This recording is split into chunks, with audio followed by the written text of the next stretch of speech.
नमस्कार विद्यार्थी मित्रांनो तुमचं आपल्या यूट्यूब चॅनलवर स्वागत आहे। आज आहे 2 एप्रिल 2024। आजच्या दिवसाचे जेवढेही करंट अफेअर्सचे क्वेश्चन्स आहेत ते आज आपण बघणार आहोत। तुम्ही जर आपल्या चॅनलवर नवीन असाल तर चॅनलला लगेच सबस्क्राइब करून घ्या आणि सोबतच बेल आयकॉनची बटन प्रेस करा।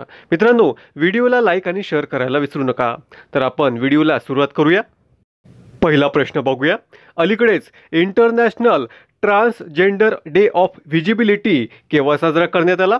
तर खालीलपैकी ऑप्शन क्रमांक डी 31 मार्च। तर मित्रांनो, दरवर्षी 31 मार्च रोजी international transgender day of visibility साजरा करण्यात येतो। नेक्स्ट क्वेश्चन बघूया। अलीकडेच भारताचा क्षयरोग अहवाल 2024 नुसार भारतात नवीन क्षयरोगाचे प्रमाण किती टक्के कमी आहे? तर खालीलपैकी ऑप्शन क्रमांक बी 16%। तर मित्रांनो, हा अहवाल जागतिक क्षयरोग दिनी म्हणजेच 24 जानेवारी रोजी आलेला आहे आणि यानुसार भारतामध्ये नवीन क्षयरोगाचे प्रमाण हे 16% कमी आहे। Next question. जवाहरलाल नेहरू विद्यापीठ शिक्षक संघाच्या अध्यक्षपदी नुकतीच कोणाची निवड झाली आहे? तर खालीलपैकी ऑप्शन क्रमांक सी मौसमी बासू। तर मित्रांनो, मौसमी बासू यांची जवाहरलाल नेहरू विद्यापीठ शिक्षक संघाच्या अध्यक्षपदी निवड झालेली आहे। प्रश्न क्रमांक 4 बघूया। अलीकडेच कोणी FICCI महिला संघटनेचे अध्यक्षपद भूषविले आहे? तर खालीलपैकी ऑप्शन क्रमांक ए जयश्री दास वर्मा। तर जयश्री दास वर्मा यांनी FICCI महिला संघटनेचे अध्यक्षपद भूषविले आहे। पुढचा प्रश्न बघूया। नुकतेच कोणी लिहिलेले पुस्तक code dependent living in the shadow of AI ला वुमेन्स प्राइजसाठी शॉर्टलिस्ट केले गेले आहे? तर खालीलपैकी ऑप्शन क्रमांक सी मधुमिता मुगिया। तर मित्रांनो, मधुमिता मुगिया यांनी लिहिलेले पुस्तक code dependent living in the shadow of AI ला वुमेन्स प्राइजसाठी शॉर्टलिस्ट केले गेले आहे। तर मित्रांनो, मधुमिता मुगिया या भारत ब्रिटिश पत्रकार आहेत।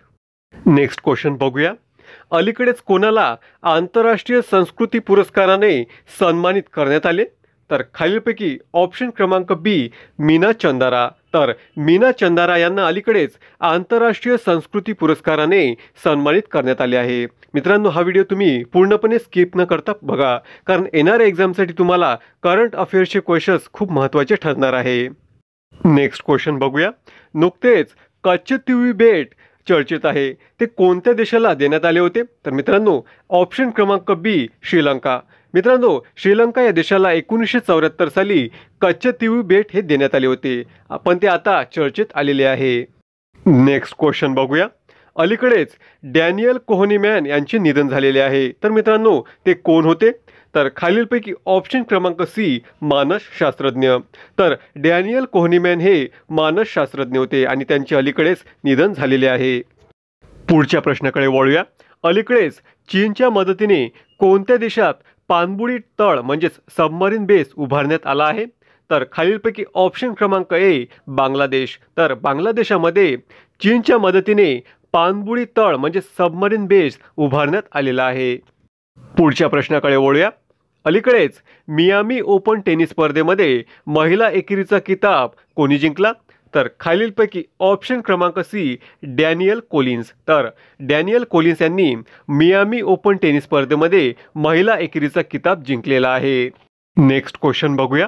अलीकडेच RIL ने अदानीच्या मध्य प्रदेश पॉवर प्रोजेक्टमधील किती टक्के हिस्सा खरेदी केला आहे? तर खालीलपैकी ऑप्शन क्रमांक डी 26%। तर मित्रांनो, RIL म्हणजेच Reliance India लिमिटेडने अदानीच्या Madhya Pradesh power प्रोजेक्टमधील 26% हिस्सा खरेदी केलेला आहे। Next question. अलीकडेच कोणाला ENBA कडून प्रतिष्ठित लाईफ टाईम अचीवमेंट पुरस्काराने सन्मानित करण्यात आले? तर खालीलपैकी ऑप्शन क्रमांक ए विनीत जैन। तर ENBA म्हणजेच मित्रांनो exchange for media news broadcasting अवॉर्डकडून लाईफ टाईम अचीवमेंट पुरस्काराने विनीत जैन यांना सन्मानित करण्यात आलेले आहे। Next question. अलीकडेच कोणत्या देशाने फोनपेवरून UPI पेमेंटची सुरुवात केलेली आहे?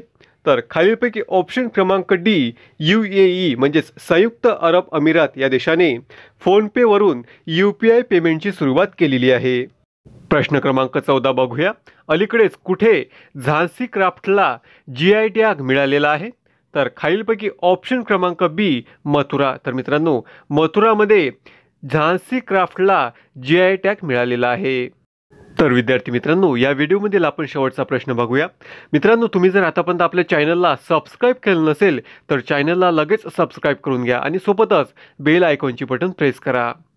तर बघूया आपण शेवटचा प्रश्न. कोणत्या बँकेने अलीकडेच गिफ्ट सिटीमधील NRI ग्राहकांसाठी $च्या मुदत ठेवीची डिजिटल सेवा सुरू केली आहे? तर खालीलपैकी ऑप्शन क्रमांक ए ॲक्सिस बँकेने ही सेवा सुरू केलेली आहे.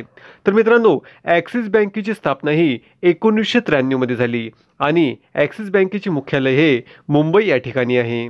धन्यवाद मित्रांनो.